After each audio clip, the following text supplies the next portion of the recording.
Hi friends, welcome to our channel. எல்லாரும் எப்படி இருக்கீங்க? கண்டிப்பா நல்லா இருப்பீங்கன்னு நினைக்கிறேன். இன்னைக்கு வந்துட்டு vlog கூட கொஞ்சம் ஒரு முக்கியமான விஷயம் நினைக்கிறேன். எனக்கு ரொம்ப முக்கியமா தோணுச்சு. சோ கண்டிப்பா குட்டீஸ் வச்சிருக்கிறவங்களுக்கு, சின்ன பாப்பாங்க வச்சிருப்பாங்க இல்லையா, சோ அவங்களுக்கு இந்த விஷயம் வந்து ரொம்ப ஹெல்ப்ஃபுல்லா இருக்கும் நான் நினைக்கிறேன். சோ கண்டிப்பா இந்த வீடியோ பார்க்க கண்டினியூ பண்ணுங்க. சப்போஸ் இது வந்து இந்த மாதிரி vlog பார்க்க பிடிக்கல அப்படின்னா, வெறும் கட்டிங் ஸ்டிச்சிங் மட்டும் தான் வேணும் அப்படின்னா நீங்க தாராளமா வந்துட்டு மத்த கட்டிங் வீடியோஸ் டிப்ஸ் இதெல்லாம் இருந்தா வந்துட்டு நீங்க தாராளமா பாத்துக்கலாம்.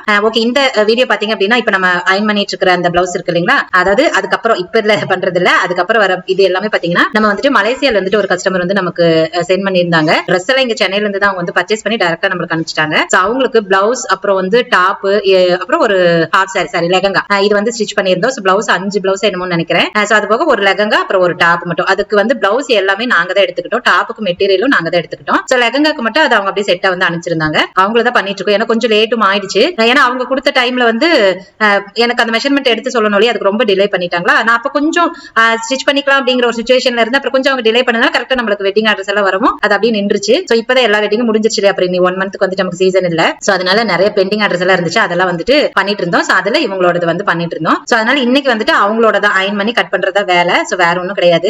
இப்போ வந்து நம்ம என்ன சொல்ல வந்தோமோ அது அந்த விஷயத்துக்குள்ள போயிடலாம். ரீசெண்டா பாத்தீங்கன்னா ஒரு 2 மாசம் இருக்கும்னு நினைக்கிறேன். ஒரு கஸ்டமர் வந்துட்டு அவங்க ரெகுலர்னு சொல்ல முடியாது, அவங்க பொண்ணுக்கு மட்டும் தான் நம்ம கிட்ட தைப்பாங்க எப்பவுமே. அது பட்டு பாவாடை சட்டையா இருக்கட்டும், எதுவா இருக்கட்டும்.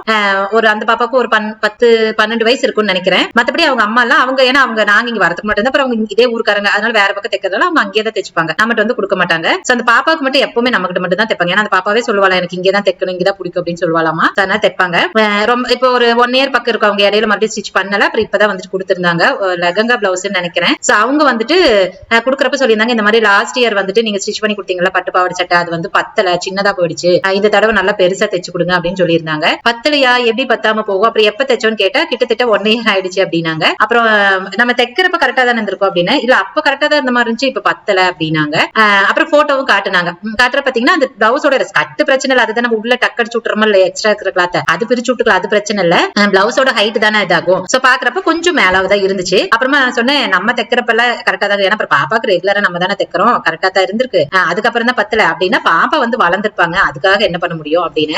இல்ல அதுபடி போன வருஷம் தைச்சது அதுக்குள்ள பத்தாம போகும், நீங்க நல்லா பெருசா தைச்சு கொடுங்க, ஏன் இந்த தடவை இப்படி பண்ணி ஒரு மாதிரி அவங்க வந்து சொன்ன விதம் எனக்கு ரொம்ப சங்கடமா இருந்துச்சு. என்னமோ நாங்க வேணுனே கம்மியா தைச்ச மாதிரி அந்த மாதிரி ஒரு மாதிரி சொன்னது எனக்கு ரொம்ப சங்கடமா இருந்துச்சு. அப்புறம் நான் சொல்லிட்டேன், அவங்க வந்து கொடுத்தது லெஹங்கா பிளவுஸ், அப்புறம் லெஹங்கா பிளவுஸ்க்கு இப்படிதான் தைக்கணும் அப்படின்னு சொல்லி இது பண்ணி அது வந்து ஸ்டிச் பண்ணி கொடுத்துட்டோம். அப்புறம் அப்பவே நான் உங்ககிட்ட சொன்னேன், ஏங்க குழந்தைங்க அப்படின்னா கண்டிப்பா வளரதானுங்க செய்வாங்க, போன வருஷம் தைச்சது இந்த வருஷம் பத்தலைன்னா அதுக்கு நான் என்ன பண்ண முடியும், நாங்க தைச்சு கொடுக்கறப்ப கரெக்டா இருக்கிறதா எங்களுக்கு கணக்கு, அதுக்கப்புறம் பத்தலங்கிறது அதுக்கு நாங்க ஒண்ணும் பண்ண முடியாது. இன்னொன்னா வளர்ற பிள்ளைங்க அப்படிதான் இருப்பாங்க. ஒரு சில குழந்தைங்க திடீர்னு பார்த்தா வளர்ந்துருவாங்க. நம்ம சொல்லுவோம் போன மாசம் பார்த்தா ஹைட் கம்மியா தெரிஞ்சு இந்த மாசம் மாதிரி திடீர்னு இவ்வளவு வளர்ந்துட்டா அப்படின்னு சொல்லுவோம் இல்லையா. அப்ப அதுக்கு என்ன பண்ண முடியும், அப்ப போன மாசம் தான் தைச்ச இந்த மாசம் பத்தலன்னு சொல்லுவீங்களா, அதெல்லாம் ஒண்ணும் பண்ண முடியாதுன்னு சொல்லி அவங்ககிட்ட நான் பேசி அனுப்பிச்சிட்டு அப்புறம் அவங்களும் போயிட்டாங்க. சோ அப்பவே எனக்கு தோணுச்சு பாரு, இந்த மாதிரி எவ்வளவு கஸ்டமர்ஸ் வந்து எவ்வளவு டெய்லர் கிட்ட இந்த மாதிரி வந்துட்டு சொல்லியிருப்பாங்க, கண்டிப்பா அவங்களுக்கு இந்த வீடியோ வந்து போட்டே ஆகணும் அப்படின்னு சொல்லிட்டு அப்பவே இதுக்கு நோட்ஸ் எடுத்து வச்சுட்டேன். சோ அதுக்கான வீடியோ தான் இது. உங்க வீட்டுல வந்துட்டு குட்டி பொண்ணுங்க இருக்காங்க, அது எந்த ஏஜ் குரூப்ல இருந்தாலும் சரி, ஒரு 1 இயர்ல இருந்துட்டு ஒரு 15 வயசு வரைக்குமே இருக்கிறாங்க அப்படின்னா கண்டிப்பா உங்க குழந்தை வளர்ற குழந்தை தானே, அது உங்களுக்கு தெரியும் தானே. எப்ப வளரும் அப்படின்னு உங்களுக்கே தெரியுமா, தெரியாது. அப்ப எங்களுக்கு மட்டும் எப்படி தெரியும், யாருக்குமே அது தெரிய போறது இல்ல. அப்படிங்கிறப்போ கண்டிப்பா வளர்ற குழந்தைங்களுக்கு தைச்சா துணி சம்டைம் பத்தாம தான் போகும். போன மாசம் தைச்சிருந்திருக்கலாம், ஆனா இந்த மாசம் பத்தாம போறதுக்கு நிறைய வாய்ப்பு இருக்கு. ஏன்னா திடீர்னு குழந்தைங்க வளர்ந்துருவாங்க. ஒரு 10 வயசு ஆயிடுச்சுனாவே அதுக்கப்புறம் பாத்தீங்கன்னா டக்குன்னு குழந்தைங்க வளர்ந்த மாதிரி இருக்கும். ஏன்னா அதுக்குள்ளார கூட பெரிய வளர்ச்சி இருக்காது. 10 வயசுக்கு மேல இருக்கிற குழந்தைங்க சீக்கிரமா டக்குன்னு வளர்ந்த மாதிரி இருப்பாங்க. சோ அப்படிங்கிறப்ப கண்டிப்பா அதை நீங்க வந்து தெரிஞ்சுக்கணுங்க. தெரியாம சும்மா அப்புறம் டெய்லர் என்னமோ கம்மியா தைச்சு கொடுத்துட்டான்னு சொல்லாதீங்க. நாங்க செய்யற வேலையை கரெக்டா தான் செய்வோம், எக்காரந்து கொண்டும் வந்து இது கம்மியால பண்ண மாட்டோம். அப்படி ஒருவேளை அது கம்மியா இருந்துச்சு அப்படின்னா நீங்க தைச்சு வாங்கிட்டு போவீங்க இல்ல, மேபி இங்க போட்டு பாக்கலைன்னா கூட வீட்டுக்கு போய் போட்டீங்க அப்படின்னா உடனே வந்து இந்த மாதிரி கம்மியா இருக்குங்க பாருங்க, இவ்வளவு இறக்க கம்மியா இருக்குன்னு சொன்னா மேபி அதை அவங்க வந்து சரி பண்ணி கூட கொடுக்க முடியும். அதை விட்டுட்டு நீங்க 6 மாசம் கழிச்சு 1 வருஷம் கழிச்சு எனக்கு வந்து கம்மியா போச்சு அப்படின்னா அது என்ன பண்ண முடியும், நீங்களே சொல்லுங்க பாக்கலாம். நாம என்ன பெரிய பிள்ளைங்களா அப்படியே இருக்கிறதுக்கு. நம்மளே பிளவுஸ் தைக்கிறோம், போன மாசம் பார்த்தா ஒல்லியா தெரியற மாதிரி இருக்கும், திடீர்னு பார்த்தா குண்டாயிருவோம், வந்து பத்தாம போகும், அதுக்கு என்ன பண்ண முடியும். அதே மாதிரி இழைச்சும் போகும், அதெல்லாம் நம்ம ஆல்டர் பண்ணி போட்டுக்கிறோம், அது தெரியுது இல்ல. அதே மாதிரி தானே குழந்தைங்க அப்படின்னு தெரியணும் இல்லையா. எனக்கு உண்மை அவங்க சொன்னதை நான் எதுவுமே தப்பா சொல்லலாம், ஆனா அவங்க சொன்ன விதம் எனக்கு ஒரு மாதிரி சங்கடமா இருக்கு. நான் வேணுனே தப்பு பண்ண மாதிரி. இன்னும் சொல்ல போனா நாங்க வைக்கிறதுல இறக்கம் ஜாஸ்தியா தான் வைப்ப சட்டைக்கு. நிறைய பேர் பாத்தீங்கன்னா அக்கா இவ்வளவு இறக்கம் இன்னும் கொஞ்சம் கம்மி பண்ணிடலாமாக்கா அப்படிம்பாங்க. ஏன்னா நான் என்ன சொல்லுவேன்னா, வளர்ற பிள்ளைங்க இப்ப போட்டீங்கன்னா மறுபடியும் ஒரு 6 மாசம் கழிச்சுதான் அந்த ட்ரெஸ் அடுத்த போடுவீங்க, அதுக்குள்ள பாப்பா கொஞ்சம் வளர்ந்துருவாள்ல.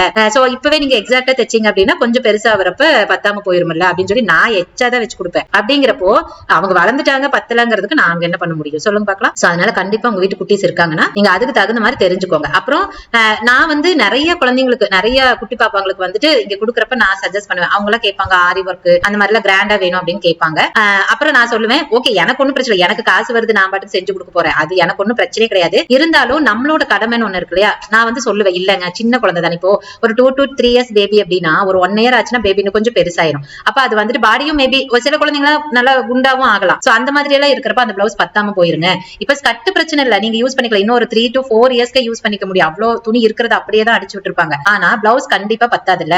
அப்ப அந்த நீங்க அவ்வளவு ஹெவியா ஆரி ஒர்க் பண்ணி அவ்வளவு ரேட் போட்டு பண்ணி அது வேஸ்டா போயிடக்கூடாது இல்ல. சோ அதனால குழந்தைங்களுக்கு எல்லாம் முடிஞ்ச அளவுக்கு கொஞ்சம் சிம்பிளா பண்ணிக்கோங்க, ஒரு பேட்ச் ஒர்க் மாதிரி அந்த மாதிரி பண்ணிக்கோங்க. இல்ல ஆரி ஒர்க்கே வேணா கூட கொஞ்சம் சிம்பிளா பண்ணுங்க, ரொம்ப கிராண்டா பண்ண வேண்டாம், அமௌண்ட் வேஸ்டா தான் போகும் அப்படின்னு நான் சஜஸ்ட் பண்ணுவேன். அப்புறம் அவங்க அதை தாண்டி இல்ல இல்லங்கா நாங்க இது மாதிரி ஒரு பெரிய ஃபங்க்ஷனுக்கா இது போட்டுதான் ஆகணும், பரவாயில்ல அதனால என்ன அப்படிங்கிறவங்க பண்ணிக்கிறாங்க. அப்புறம் சொன்னதுக்கு அப்புறம் ஆமா இல்ல சொன்ன மாதிரி சரி அப்படின்னா நீங்க இதை கம்மியாவே பண்ணிருங்க அந்த மாதிரி எப்படி சொல்றாங்களோ அப்படி சொல்றவங்களும் இருக்காங்க. சோ நாங்க காசு வருதுங்கிறதுக்காக எந்த வேலையும் இது வரைக்கும் செஞ்சது கிடையாது. பணம் முக்கியம் தான், அப்புறம் பணத்துக்கு தான் வேலை செய்யறோம். ஆனா அதுக்காக எந்த வேலை வேணா செய்யலாம் அப்படிங்கிறது கிடையாது இல்ல. நம்மளுக்குன்னு ஒரு மனசாட்சி இருக்கு.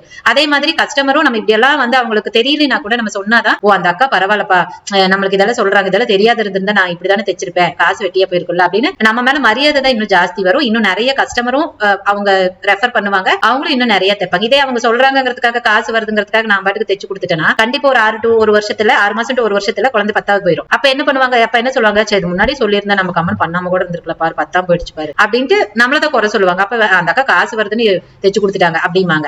சோ அந்த அளவுக்கு நம்ம ஏன் போக காட்டாது, நம்ம சொல்ற கடமை சொல்லுவோம். அதுக்கு மேல பணத்தை பத்தி பிரச்சனை இல்ல, நான் பண்ணிக்கிறவங்க பண்ணிப்பாங்க. பட் எல்லாரும் அப்படி இது பண்ண மாட்டாங்கல்ல, அதுக்காக தான். சோ அப்படிங்கிறப்போ உங்க குழந்தைங்களுக்கு வந்துட்டு அந்த ஏஜ் குரூப் பொறுத்து ஒரு 10 years குள்ளார இருக்கிற பேபி அப்படின்னா முடிஞ்ச அளவுக்கு கொஞ்சம் சட்டிலா வந்து பண்ணிக்கோங்க, ரொம்ப கிராண்டா பண்ண வேண்டாம், அது கண்டிப்பா வேஸ்டா தான் போகும். இல்ல 10 வருஷத்துக்கு மேல இருக்கிற பொண்ணுங்க அப்படின்னா கூட நீங்க தாராளமா பண்ணிக்கலாம். அதுவும் கூட டக்குனு பிள்ளைங்க பெருசா இருந்தா நான் இல்லன்னு சொல்லல, பட் இருந்தாலும் அவங்களுக்கு கூட போடலாம். பட் சின்ன பொண்ணுங்களுக்கு அவங்களுக்கு சின்ன குழந்தைங்களுக்கு தெரியவா போகுது நம்ம என்ன ட்ரெஸ் போட்டிருக்கோம், என்ன டிசைன்ல இருக்குன்னு அதுக்கு இது பண்ணவா போகுது. அதனால கொஞ்சம் பெரிய பாப்பானா கூட நீங்க தாராளமா பண்ணிக்கலாம், அது உங்களோட விருப்பம் தான். பட் என்னோட சஜஷன் அதுதான். அதனால தயவு செய்து உங்க குழந்தைங்களுக்கு ட்ரெஸ் பத்தல அப்படின்னா டெய்லரை தயவு செய்து குறை சொல்லாதீங்க. நம்ம பாப்பா வளர்ந்துருப்பா அப்படிங்கறத தெரிஞ்சுக்கோங்க. இப்போ எங்க தம்பி எல்லாம் பாத்தீங்கன்னா ஒரு ஸ்டேஜ், அதாவது லாஸ்ட் இயர் வரைக்குமே பாத்தீங்கன்னா ரொம்ப என்னோட ஷார்ட்டா தான் இருந்தா, எனக்கு காதுக்கு பக்கம் இருப்பான்னு வச்சுக்கோங்களேன், அப்படிதான் இருந்தான். திடீர்னு பார்த்தா திடீர்னு வளர்ந்துட்டா, எனக்கு அவன் வளர்ந்ததே எனக்கே தெரியலன்னா பாருங்க, அந்த திடீர்னு வளர்ந்துட்டு இப்ப என்னோட அவன் ஹைட் இருக்கு, நான் தான் அவனுக்கு காதுக்கு இருக்கேன். அப்படிங்கிறப்ப அதுக்கு நான் என்ன குறை சொல்லணும், யாரை போய் குறை சொல்றது, நாங்க ரெடிமேட் தானே எடுக்கிறோம் அவனுக்கு, அப்புறம் கடைக்காரர்கள் போய் குறை சொல்ல முடியுமா? அப்புறம் நம்ம தெரிஞ்சுக்கிட்டோம் ஓ தம்பி திடீர்னு வளர்ந்துட்டாப்பா அப்படின்னு சொல்லிட்டு அப்புறம் அதுல இருந்து வந்துட்டு அவனுக்கு நாங்க எப்படி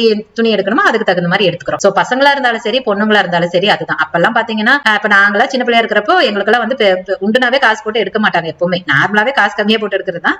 இருந்தாலும் உண்டுனா எதுவும் பண்ண மாட்டேங்க, ஏன்னா புள்ள வளர்ந்துரும், துணி வேஸ்டா போயிடும், திடீர்னு வளர்ந்துட்டாலும் அது போடுறதுக்கே இல்லாம போயிடும், அது என்ன பண்றது அப்படின்னு சொல்லிட்டு கம்மியா தான் போடுவாங்க. ஒரு 15 வயசுக்கு மேல பெரிய பொண்ணு ஆகிற ஸ்டேஜுக்கு தான், அதுக்கு மேல பெரிய அளவுக்கு வளர்ச்சி இருக்காது அப்படிங்கறதுனால கொஞ்சம் ஓரளவுக்கு நல்ல ட்ரெஸ்ஸா எடுத்துருவாங்க. சோ அப்படிதான் இப்ப வந்து நம்ம மேக்சிமம் என்ன பண்றோம், அடுத்தவங்க அந்த ட்ரெஸ் போடுறாங்க, இவங்க பிள்ளைக்கு போடுறாங்க அப்படிங்கறத பார்த்துதான் இங்க நிறைய பேர் தைக்கிறாங்களே தவிர அவங்களுக்கு என்ன வேணும்ங்கிறது தெரிஞ்சு செய்யறதே கிடையாது. சோ அதனால முடிஞ்ச அளவுக்கு இதெல்லாம் தெரிஞ்சுக்கோங்க. ஏன்னா இதெல்லாம் கஸ்டமர் தெரிஞ்சுக்கணும். இதை தெரிஞ்சுக்கணும் இல்ல, ஆட்டோமேட்டிக்கா எல்லாத்துக்கும் தெரியும், குழந்தைங்க வளர்ற குழந்தைங்க அப்படிங்கிறது எல்லாத்துக்குமே தெரியும். பட் இருந்தாலுமே அது அந்த சுச்சுவேஷன்ல அவங்க டக்குன்னு ஏதாவது ஒண்ணு சொல்லிடுறது தான். சோ அதனால உங்களோட குழந்தை ஒரு ஸ்டேஜ் ஒரு 10 வயசு வரைக்கும் இருக்கு அப்படின்னா நீங்க தெரிஞ்சுக்கோங்க, டக்குன்னு எப்ப வேணாலும் வளரலாம், அதுக்கு தகுந்த மாதிரி நமக்கு துணி எடுத்து தைச்சுக்கணும் அப்படின்னு சொல்லிட்டு. அப்புறம் சிலர்ல என்ன பண்ணுவாங்கன்னா அந்த ஸ்கர்ட் நம்ம ஒரு 4 இயர்ஸ்க்கே கண்டிப்பா போட முடியும். நல்லா உண்டுனா துணி இருந்துச்சுன்னா அது ஃபுல்லாவே நாங்களா துளி கூட கட் பண்ணவே மாட்டோம், உயரத்தை அப்படியே உள்ள வந்துட்டு மடிச்சடிச்சு விட்டுருவோம்.